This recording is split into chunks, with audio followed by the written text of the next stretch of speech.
All right, let's get into it. Well, it's Friday. It is Friday. Well, welcome back, everybody, to another episode of the Warfighter Tobacco Podcast. Today's episode is going to be a little bit different. Scott and I aren't in the same room. Scott, Or state. Or a country. Right. Scott, where are you? So I'm standing in Nicaragua at the factory. So we're at Tabacalera Carreras in Esteli, Nicaragua. Yep. And we're going to kind of give you guys a little behind-the-scenes tour. As long as the internet works, which so far so good, you guys should be able to, if you're listening to this, jump on Spotify or YouTube and check out the video because Scott's actually FaceTiming from the factory, so you can see, kind of a little tour of everything that is down there. But before we get to the tour, I want to introduce somebody. Yeah, the man behind everything. Yes. So I'm going to introduce you to Gonzalo. Gonzalo is the man that runs the factory. So, Gonzalo, how long have you been in the cigar business? I think 40 years. 40 years. 40 years. 40 years, maybe more. And how long have you been running this factory? 15 years. 15 years. So. Yep. So every mistake I make is ultimately his fault for letting it happen. But the mistakes that you don't see that are prevented are also all because of Gonzalo. 100%. He prevents me from making a lot of mistakes. Yeah, but remember, my English is not very good looking. It's way better than my Spanish, though. Maybe. So Gonzalo, what got you into the cigar business? What guy? What brought you into the cigar business? How did you get started? In 1985. 1985. Exactly. I started with the cigar business in Cuba first. After that, coming to here, I started here in 1997 here in Nicaragua. So he's been doing it a long time and keeps all of us young people in the cigar industry on the straight and narrow. Yeah. Many. So. Yeah. Well, Gonzalo, thank you. Oh, go ahead. I was going to say, it's humbling having a conversation with Gonzalo because you're literally speaking to an encyclopedia of tobacco. Any questions that you have, anything you want to know about tobacco, about the process, the growing, aging, the processing, the rolling, whatever it is, he is the man, the expert when it comes down to it. He's better than Google. He's my Google. Yeah, because Google won't give the answers he gives. Google doesn't even know what Gonzalo knows. Google, Instagram, Facebook, everything. Yeah, they know nothing compared to Gonzalo. So, Gonzalo, thank you for being on. Thank you. I'm going to give everybody a tour real quick, and I'm glad that all of our people that listen to the podcast can get to know you a little bit. So, enjoy the day. Thank you. One of the reasons why Scott is down at the factory right now is anytime we have projects that are in the works or working on new cigars, what we can do at the factory in 10 minutes is like 3 months of emails. And so we've been working on some new packaging design, some new boxes. We were working on a little dumpster for our dumpster fire cigars, and the first 2 hours Scott was down in Nicaragua, he got the solutions to everything that we were trying to do for the past 6 months. I think I can show off the dumpster. There's no secret there. No, not at all.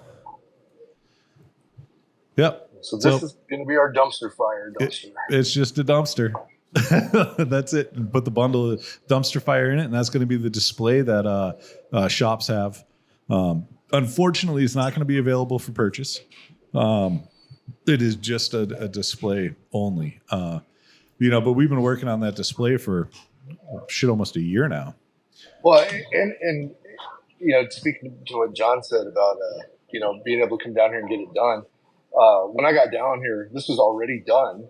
It was just something that the photos didn't look right that we got sent, and we didn't realize that it was as good as we wanted it to be. Right. So, Yeah, the photos did not look like how it is in person. yeah, no, it looks great in person. So, one thing I want to share in Nicaragua is I have a favorite drink. The Raptor. The Raptor, their version of Monster, I suppose. Yeah. It tastes like a Monster, like a regular, like black and green can Monster. It kind of tastes like a Monster that had a child with a Red Bull. At least it doesn't taste like it rode in a truck next to a Monster. Right. Yeah. But did anybody send in any questions for me while I was down here? We didn't really get that many questions, which is a bummer. Okay. We had one from a listener who has gotten into cigars recently and has been trying to roll his own, and is curious, when you guys first got into the business, how was your first rolling experience? So I'll be brutally honest with this one. I still can't roll a cigar. Yeah, I was going to say it was the same as my rolling experiences today. Yeah. So. You know, and I've tried over the years, but I've never been like, I watch them. I see how they do it. You know what I mean? They've helped me, which means I sat down, I attempted it, and then they took over. But in order to actually learn, like it's not that it's a difficult skill to learn. It's a difficult skill to master. So you can do it, and you could roll a cigar, and you could smoke it, and it could be okay. But in order to get one where, like, this is my production cigar, I'm making it in mass quantities, and it's going to be, extremely high quality for the masses to smoke, that takes months and months of experience. Or where it's just pretty. Yeah. You know what I mean? Like, if we do it, they're ugly looking. But. Yeah.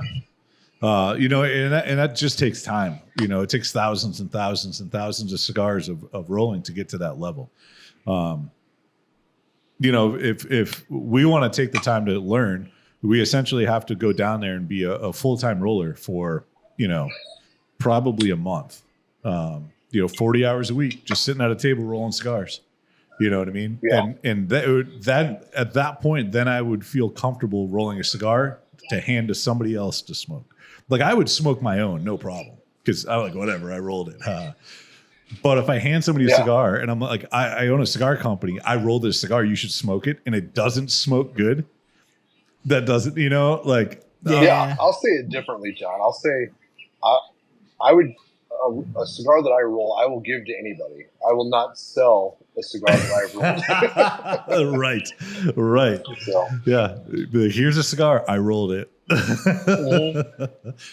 I mean, you got to be good at what you're good at, just in business in general. And it's the same thing. Like, you can't look at an owner of an NFL team and be like, that dude's a star quarterback.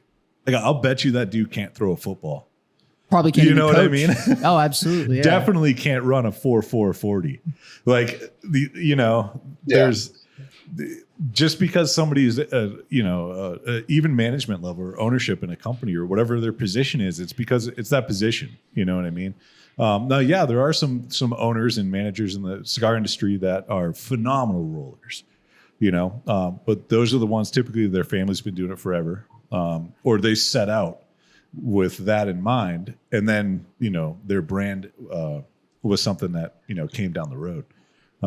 And someday I plan on being decent at it. Yeah, but we're gonna get a whole setup like that's out there. Yep. We're gonna get a couple bales of tobacco sent down, and we're gonna practice a little bit. And eventually, I do want to be decent at it. Yeah. I just don't have the ability to even practice. That's the problem. So. Right. Yep. I can band a cigar like a motherfucker. That is true. I've seen that in action. Here. Yes. Now, if you put me up against the people in the factory, they're like 4-1. Like, I will get one cigar done, and they've done 4 already, and I'm like, I thought it was good. Another question for me: when y'all are at the factory and you're smoking the cigars that are like freshly rolled, I think we've touched on this on podcast in the past. Yep. How drastic is the difference between one that was freshly rolled to one that you pulled out of the humidor here at the shop in Texas? So there's not much difference Gotcha. from when you smoke it there or you smoke one that we've had here. Gotcha. But now if you take the one there and you bring it home and you smoke it a week later, big difference. Really? That cigar's got to sit for a minimum of 30 days. You either smoke it within 24 hours of it rolling or getting rolled, or you have to wait at least a month or more, depending on the wrapper and the type of cigars. Probably 60. Yeah. Like one of our Connecticut's, because it's a lighter shade, that one would probably take a little bit less aging time before it's back to where the flavor profiles that were intended out of it. But like our Oscuro Maduro and stuff, those take 60 plus days. And the reason for that is off the rolling table, you're just smoking damper tobacco. Yeah, nothing's changed in it yet. But when you leave that dampness in the cigar for like a week, then it starts to re-ferment. It's like a miniature Polone. Yeah. It starts that process. Yeah, there's a chance that it could off gas, which I mean, it's a natural product. They all do it. The organic, excuse me, not natural. Well, it is natural, but it's plant based. So in that process, there's off gassing that goes on, once that process ends, that cigar is ready to smoke again. It's the easiest way to kind of explain why you have to age it. That's and to touch on the aging side of it. We've learned, and there's no scientific evidence that goes behind this at all, but a cigar has to be aged in its home. And what they mean by that is we could have that cigar rolled in Nicaragua, and then we could bring it here to the States and try to age it here. Right. But after it's done aging, that cigar isn't going to taste like the same cigar that was aged in Nicaragua or in Honduras or the DR or wherever it's made from. It's weird, but I'll definitely back that up. Yeah. But like I said, there's no scientific evidence behind it. I don't know. It can't be what we've experienced. Yeah. I don't know. Yeah. But it was every time, from different factories, different places, like the same thing. I was just like, this is so, I don't get it. Yeah. Do y'all have a favorite activity when y'all go down to the factory? Whether it's the rolling, picking out tobacco, anything like that? Finding the white pineapple. Yeah. They have this white pineapple down there that it's like a regular pineapple, but it is just so much better. And that is like every time I'm down there and we go out to eat or wherever, I'm like, you have pineapple? And they're like, yeah. I'm like, is it white? I think I'm going to expand on that. I've learned this trip too. The size of the pineapple makes a big difference. Yeah. I like the bigger ones. Yeah. I don't know why, but it just seems to be. They just taste better. Yeah. Yep. But I like interacting with the people. That's it's my favorite. Yeah. So. We always like to, like with the workers in the factory, we don't do it on purpose, but we embarrass ourselves all the time. And they think it's hilarious and we think it's pretty funny. Some of the times we're just joking around, having fun. Some of the times we're legitimately like trying to help. Like if we're there and it's one of their packaging days where they're getting everything, boxed and packaged and palletized, getting ready to ship to the States, like, all hands on deck, right? We'll help. And it's just funny because they look at us and they're like, these fucking idiots. Like, look how, like. Slow. How slow? Yeah. Like they are so slow. Yep. But no, it's always a good time down there. The coffee is great. They grow a lot of coffee in Nicaragua. So it's super fresh. The food is phenomenal. The fruits and the vegetables. It's just, yeah. I mean, that's why the tobacco is so good. The soil is so rich in that country. Scott, is there anything you want to talk about regarding this specific trip to Nicaragua that you're covering? Well, I brought my boys down here, and it was their first Nicaragua experience, and I think they enjoyed it. Austin, you have any Any comments on your trip to Nicaragua? Oh, we can't hear him. No, we can't hear him. Oh. You got your They AirPods in. can't hear you because I'm talking through my earbuds. But he said the sheer difference between America and Nicaragua is pretty drastic. And one thing he probably won't talk about, but I know he appreciates, is they don't really enforce the drinking age down here. So he's had a good time. As long as you can see over the bar, right? You know. Oh man. Not only did we order drinks, but they poured it for him, and That's awesome. he felt special. He's gonna come back. He's gonna turn 21. He's gonna go to the bar and be like, "This sucks." Go back to Nicaragua. Well, not only that, but like the little 375 milliliter bottles of Flor de Caña, it was $10. And that's with you know, mixers and ice at the bar. Yeah, that's with Cokes and ice. Yeah. And I suppose we each got probably, I don't know how many shots that is, but it would have been like a $200 bar tab in the United States for sure. Yeah. And so you guys were at Gonzalo's last night because they did a kind of like a little family meal for you guys, right? Yeah, and it was a good time. So had some drinks, some cigars, appetizers, dessert, tres leches, which I really appreciate. Yep. Yeah, so a lot of food, but it was good. So since you've been down there, right? So you guys were at Gonzalo's for dinner. You're obviously at the factory right now. You were at our box factory Yes. the other day, which is separate from where the cigar factory is, correct? Yeah, no, it's like on the other side of town. Yep. So.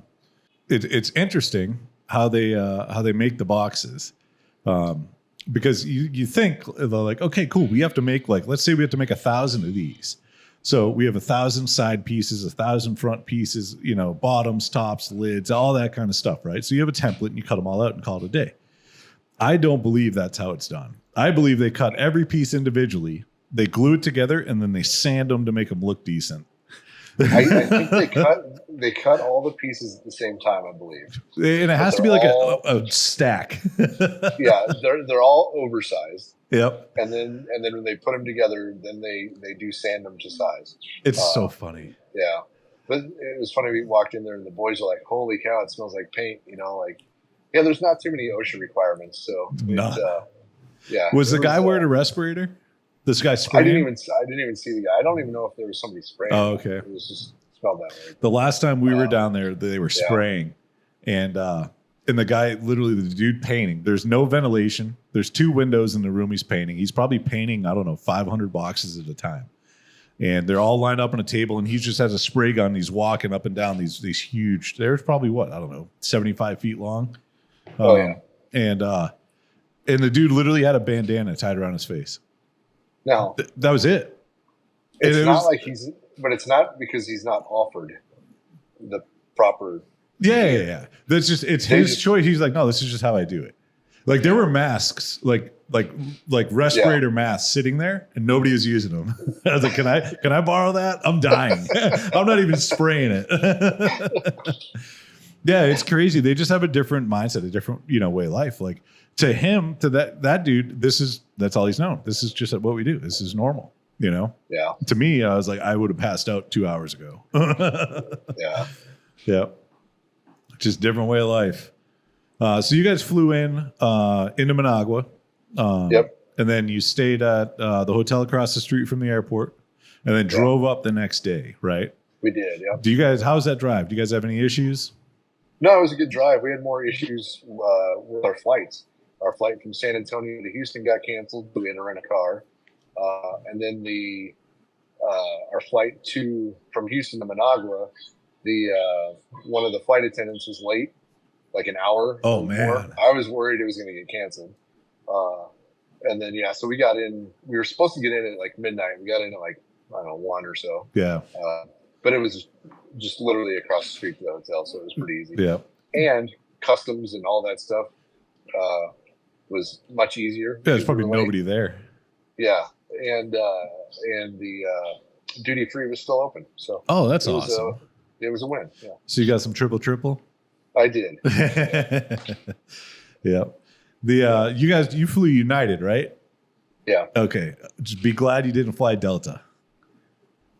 They canceled 4,700 flights.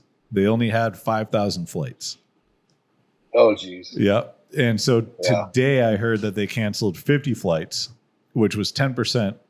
Or no, yeah, they canceled 50 flights today comparatively. But they still have hundreds of thousands of pieces of luggage they're trying to get to the right people. Like they failed miserably. Wow. They have a government investigation going on right now too. Did they say why they canceled? Because of all that. The Microsoft shutdown. Yeah. That's why my first flight was canceled. And that's what. So when I heard that, I was like, "Oh shit!" And then Dave's like, "Yeah, he's flying out of. He's just going to Houston, and they're going to fly out of there." I'm like, "Man, I hope that Houston one's not canceled. That'd be suck to drive all the way out there." Yeah, guys, that drive was terrible. That was a 4.5-hour drive to Houston. Holy shit! Really? Yeah, it was bad. Yeah, I'm glad I left in plenty of time. Right.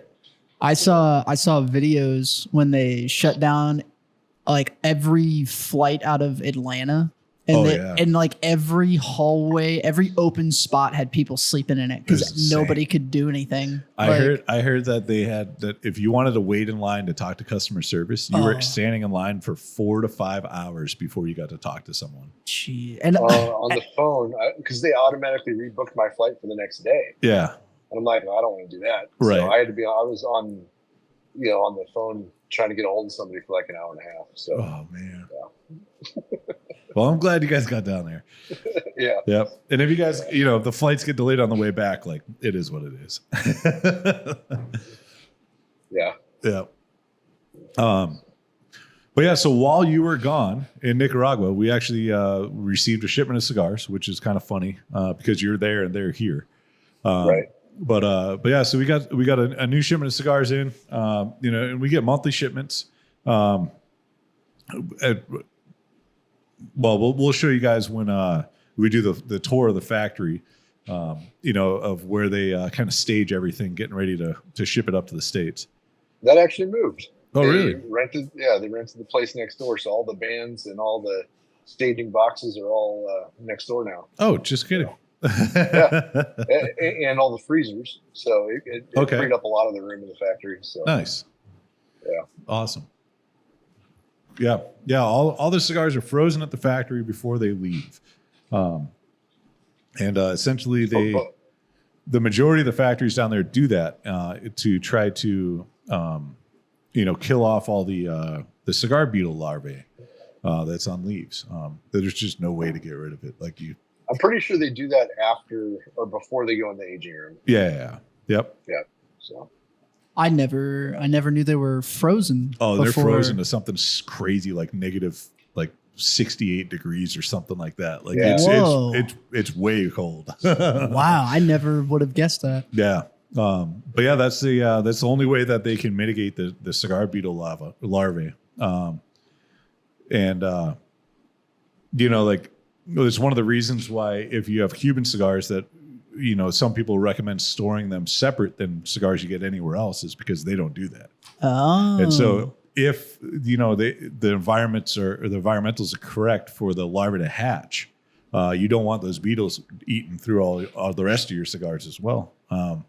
So thankfully with ours, we don't have that issue. Because all our cigars are frozen, they take really good care and quality control, and make sure that issues like this are preventable are prevented. Very awesome. But I mean, ultimately, in cigars with tobacco, it's always going to be there. It's not something that goes away. There's a potential for cigar beetles in every cigar, every maker, everywhere.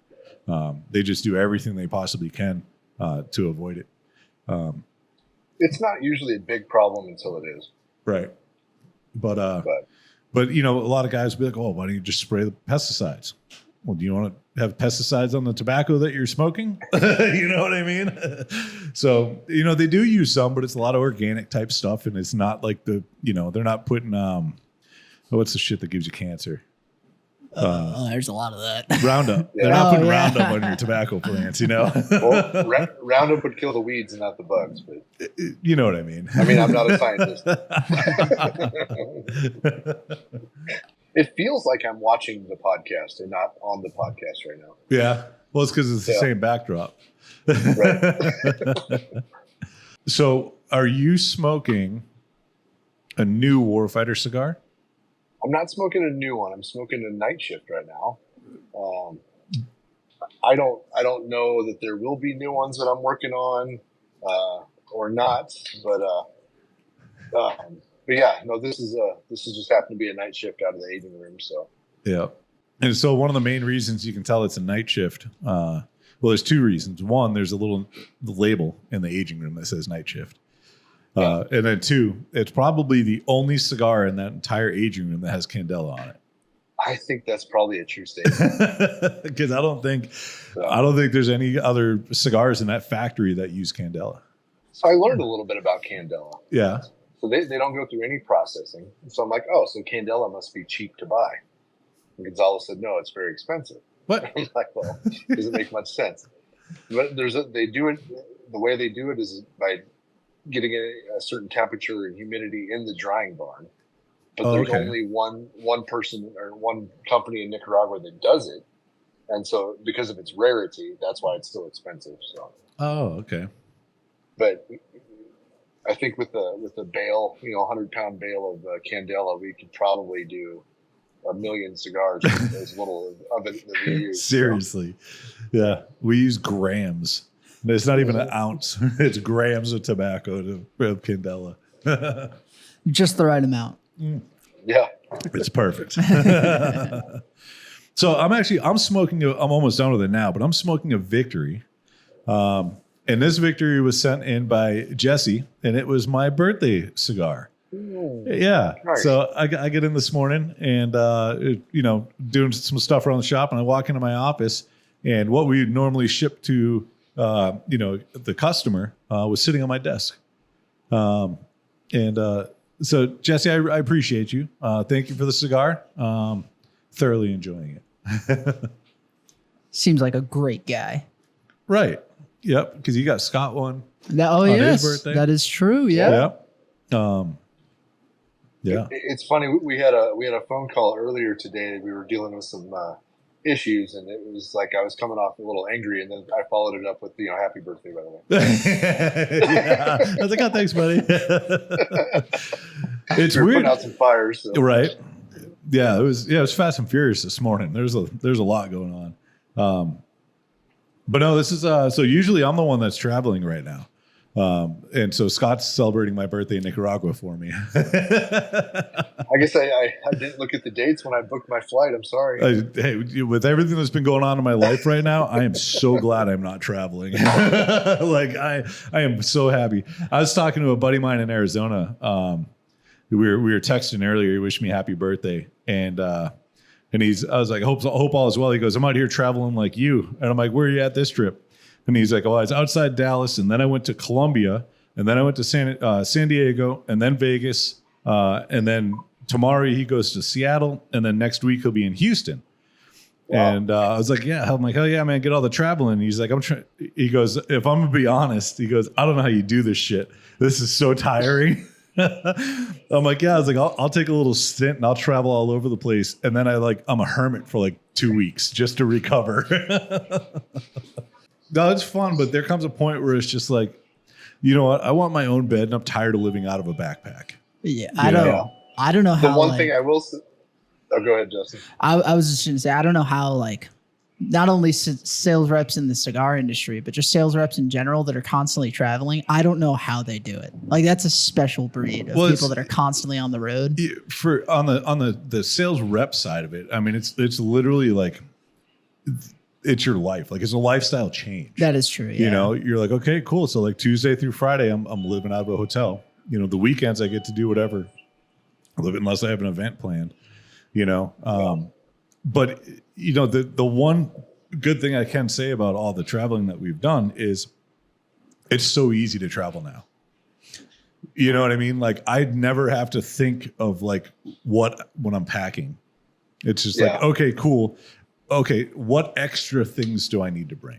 Because like all the basics, it's just like it's autopilot at this point, you know? But yeah, you know, it's taxing. Yeah. Like there comes to a point where it's just like, okay, I need a reset. So you said you missed your bed, which brings me to one of the negatives of Nicaragua. The beds. Oh my gosh, they come in two styles. One is extra firm, and one is a sheet laid over a rock. Yep. And I've gotten the sheet laid over a rock the last couple nights, so I'm looking forward to a whole hotel change. They another thing about the beds in Nicaragua is they don't believe that tall people sleep. So I've never slept on a bed in Nicaragua where my head and my feet are both on the same bed at the same time. Wow. They're like, oh, it's a queen. And I'm like, no. It's a short queen. It's more like a crib. Yeah. And then the hotel you guys are staying at is I still think it's a front for a cartel. I talked to the owner this time. Very nice old lady. Yeah. And I walked up to her. She speaks no English, but her back was to me. I put my hand on her shoulder a little, just a gentle tap, and I started to talk to her. And I just was going to say, hey, I love the place. Yeah, it's beautiful. Whatever, you do a great job. And she kind of scurried off, and then one of the workers came up and was like, "Oh, what's the problem?" I'm like, "Oh no, there's no problem." Yeah, so I said, I'm not complaining at all, And then so he relayed it, and then she came and talked to me and was, nice, happy that I wasn't bitching about anything, right? So. Because it's like a diamond in the rough. Like you drive down this dirt road and there's like potholes and bumps. So like, it's not dirt anymore; it's brick. Oh, okay, but it's still not smooth. It's not smooth. So like when they do construction, right, you don't have to pull a permit if you need to like cut a trench across that road to do whatever you want to do to your house or your business. You just dig it and you just redirect traffic while you're doing it. When you're done, you fill it back in, you call it a day. You don't make it smooth. So there's always going to be a bump, but everybody on the road does it. So eventually the road's just trash, So you drive up this road, it's probably, I don't know, a half mile, 3/4 of a mile. Yeah. And then you get up there and there's this huge arched gate with this massive metal door on rollers that they open up for you to get in. And that's your entrance to get into this hotel. And on the outside, it just kind of looks whatever. Once you go through that gate, it is absolutely beautiful. It's like a tropical forest. They have they curated the landscape so well. There's stuff from all over the world. All kinds of different color plants, and it's just absolutely beautiful. Directly across the street from that main gate is a prison. And but there's no issues. Like it's so interesting how it's all laid out and it works. But the hotel, it's crazy safe. There's 24/7 guards. They have their own restaurant, their own bar. They have 2 pools. It's not like individual rooms. They have a building that has 2 suites in it. And it's awesome. It really is. They have alligators and deer, all kinds of animals. Monkeys. Monkeys. Yeah. They have a huge koi pond. But every time we stay there, is anybody else staying there while you guys are there? There's just you guys. I saw one other person staying there. Oh, really? Yeah. Okay. Typically, it's just us. But it's usually busy in the evenings because it's like a restaurant, so people come hang out, and then on the weekends, people come and pay to use the pool. Right. So, but it's how they make money. I don't know. Yeah, I have no idea. As I said, I think it's just a front. Yeah. Have y'all stayed at that specific hotel since the first trip down there, or was this kind of some trial and error to find it? Not the first trip, no. But it's probably been the past 6 years, 5-6 years. Ever since we switched factories, for sure. Yeah. Because it's super close to our factory here. Yeah. So it's like one street over. So. You could walk there from the hotel to the factory. Oh wow! It'll probably take you 15 minutes. Damn. It's probably a mile and a half. Yeah. But no, it's a beautiful hotel. Oh, Guess what they're putting in Esteli? Walmart. McDonald's. Oh, Pretty close. I know, Next step is Walmart. Yeah, they're putting the golden arches as we drove by earlier. Oh wow! And it looks just like a U.S. And we had Little Caesars the other day, so nice. Y'all are gonna have a little slice of home whenever you're in Nicaragua now.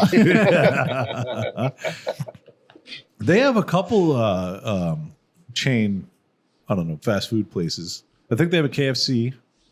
Yeah, they have their local one, which is what is it, the Pollo something? Yeah. They have a Domino's. They have a Little Caesars. I don't Pizza know. Hut. Pizza Hut. Yep. Yeah. But it's different. It's not the same. Like Domino's there is not the same Domino's here. Ooh. Little Caesars was. Yeah. Exactly the same. Well, because all that's just frozen pizza. They said. That's Yeah, probably. like here, microwave this. But y'all have probably your go-to spots now in Nicaragua. like food, restaurant, bar. Yeah. Yeah. Yep. I try to change it up a little bit when I can. Yeah. Because there's always new places, right? Like, so every time you go down there, the people you're with have their favorite spots. Mm-hmm. You know what I mean? And so they take you to those ones, and then you speak with somebody else, and like, oh, well, I went here and it was awesome. So then you end up going there, and whatnot. I'm still a firm believer the best smoked chicken I've ever had in my life was in Esteli, Nicaragua. Yep. Really? Yep. It was a little Cuban restaurant.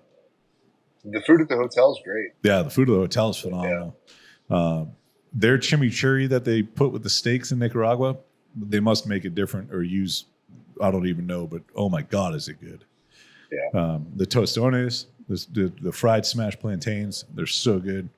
All right. Well, I think everybody's back from lunch, so we can go actually get a tour now. Nice. Let's go see how cigars are made. We need Mike. Camera off my beautiful face.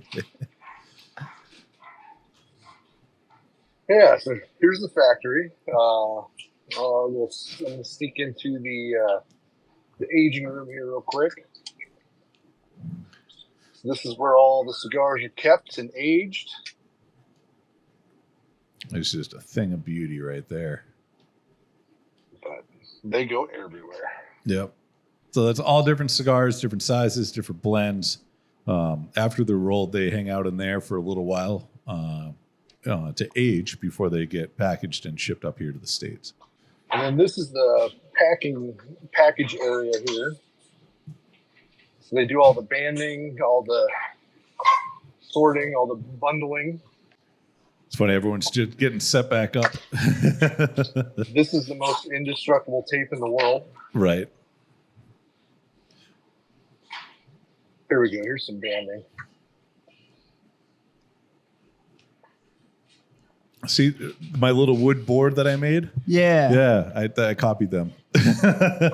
I made one of those little wooden stands, so when we have to band cigars here, essentially what they do is they use a marker on the side for where the band is supposed to be placed on the cigar, and then they line them up so that way when you have if you band 100 cigars, they all look decent until you put them next to each other. And if they're not all the same, level on the cigar, then it looks really weird. So they use this as a, their measurement tool to make sure the bands are the same place on the same cigar. This is the quality control area. So. Yeah, so that's the final stage before cigars go over to packaging. And the lady who does the quality control, she's been doing that for 20 years. And that's been her son even works here as a bunchero. Oh, awesome. But yeah, that's the pretty much her sole job that she's done there is just to make sure that cigar is exactly how it needs to be before it gets shipped out.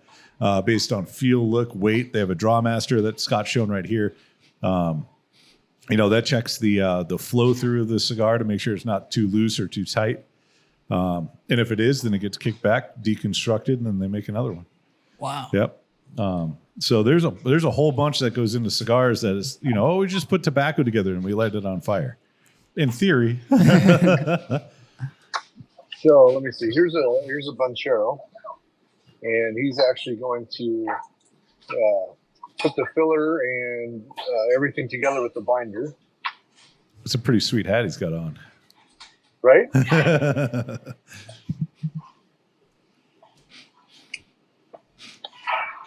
Yeah, so for the audio listeners, this is when you really want to go check out the video.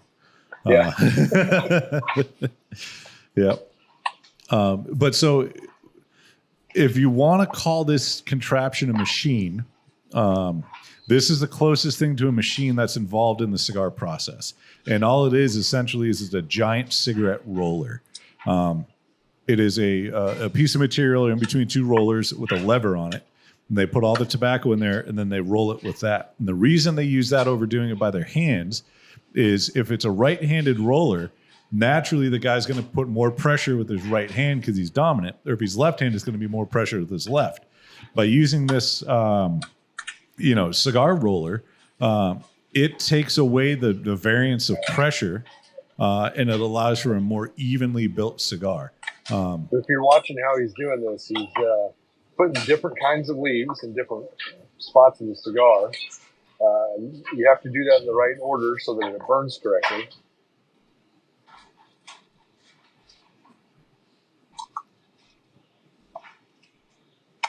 And then now you're going to have a cigar with a binder on it. Yep. So after that gets done, then it gets put into the molds, and then the molds get put in the press. Once it comes back from there, she'll grab them out of the mold and then put the wrapper on. So.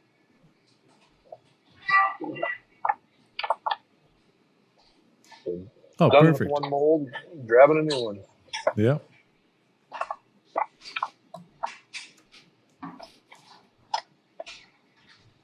So it's funny, like you just saw she was feeling the cigar before she put it down for the wrapper. There's just one extra step that's involved in the whole process just to make sure, like, hey, is this good? Yep. Okay, this feels good. So we're going to put the wrapper on it. And then it goes to another quality control before it goes into packaging. So throughout the whole entire process of making the cigars, everybody that's involved at the factory is having, that little extra step just to make sure, And you have a complete cigar. That's it. And so in theory, Scott could grab that cigar right now and light it up and smoke it. I did yesterday. And it's one of the best times to smoke a cigar. It's literally fresh off the table like that. Now it's polite to ask first. Well, they also get paid by the piece. So you're when they roll one and you take it, you have to let the boss know so they can still get credit for it.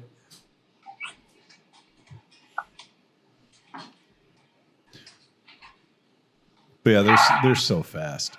They're so fast. But back in the early days of Warfighter, we used to say that our cigars are rolled by tiny brown hands on the thighs of virgins. Here, you want to see a dumpster fire being made? Absolutely. So this is a mixed fill.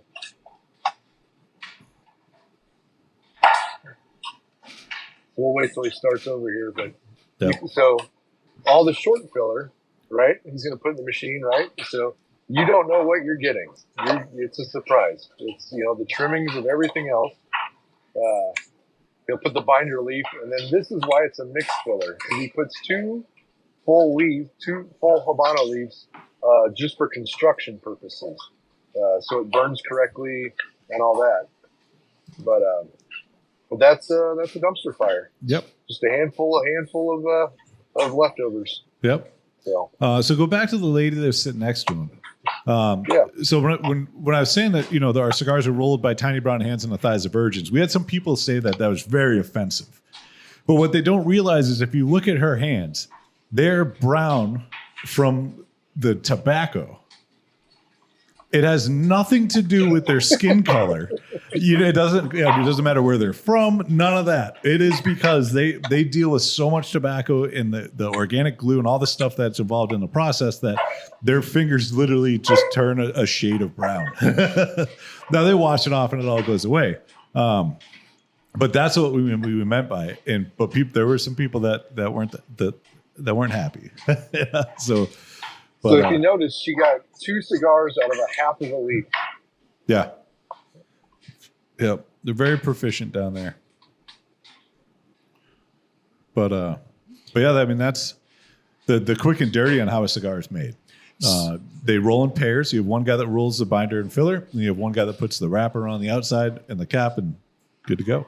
So it looked like a lot of it was just like judgment call. Like they were looking at it and they're like they've done it so much. They're like, yeah, that's enough. Yeah. Well, so that, and they know exactly what tobacco is supposed to go.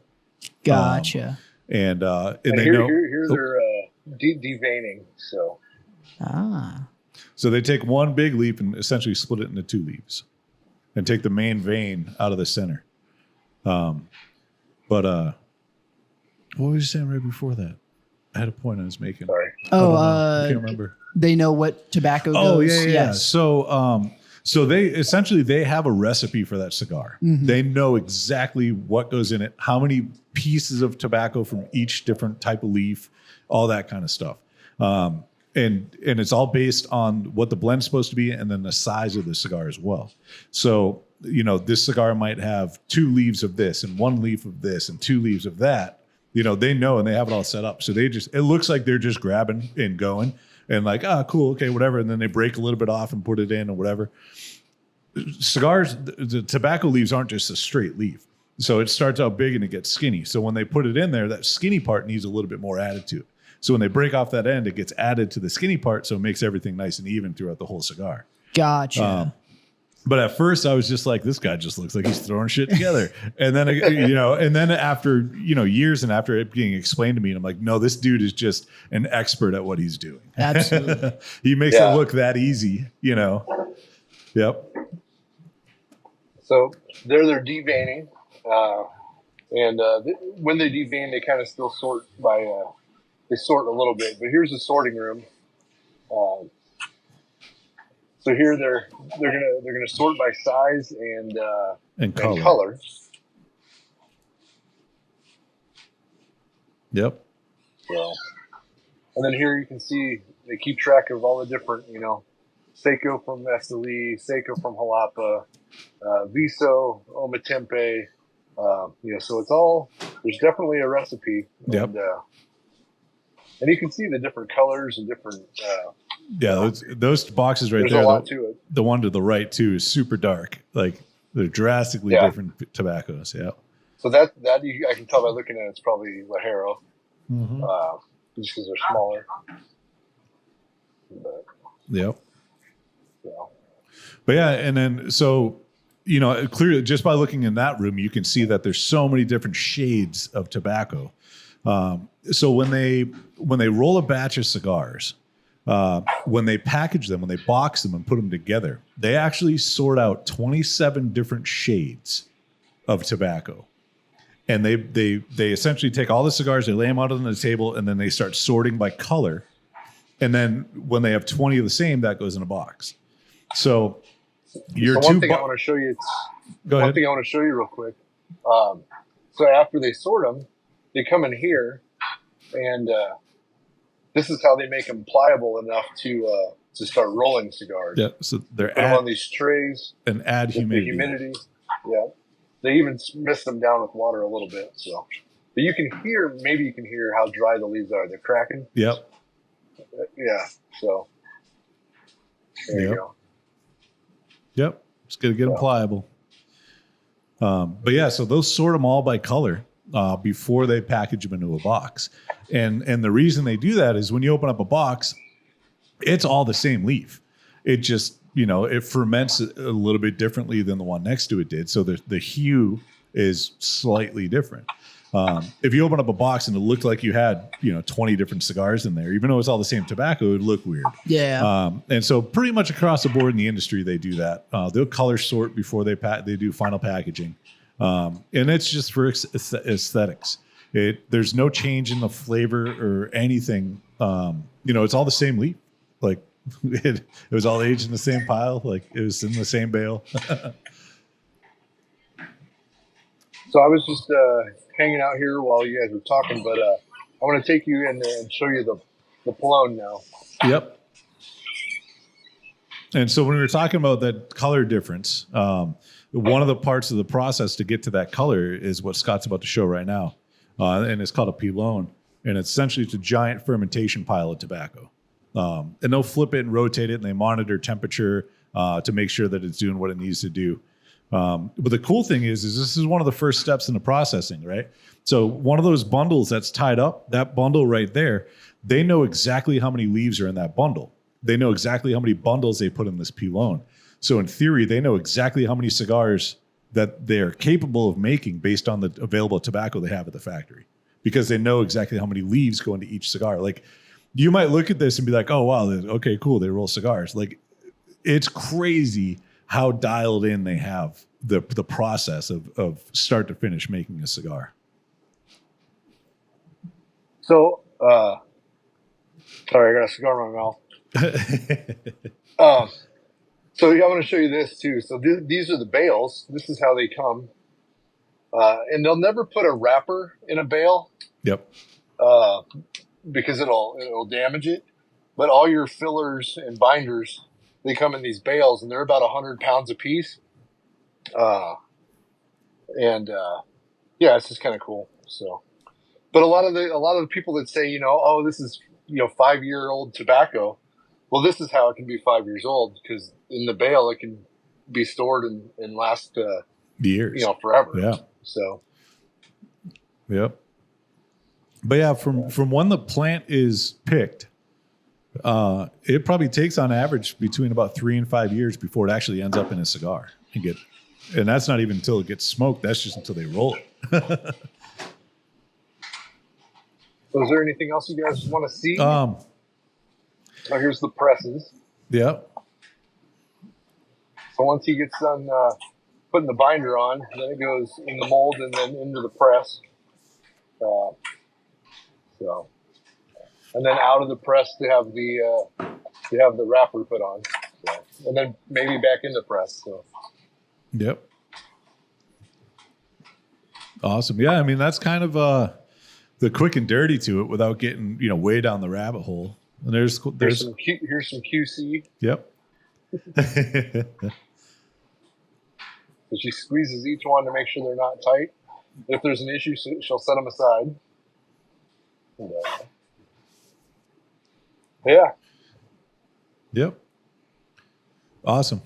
Well, thanks for the quick tour down there. And I hope you guys, as listeners, learned something today.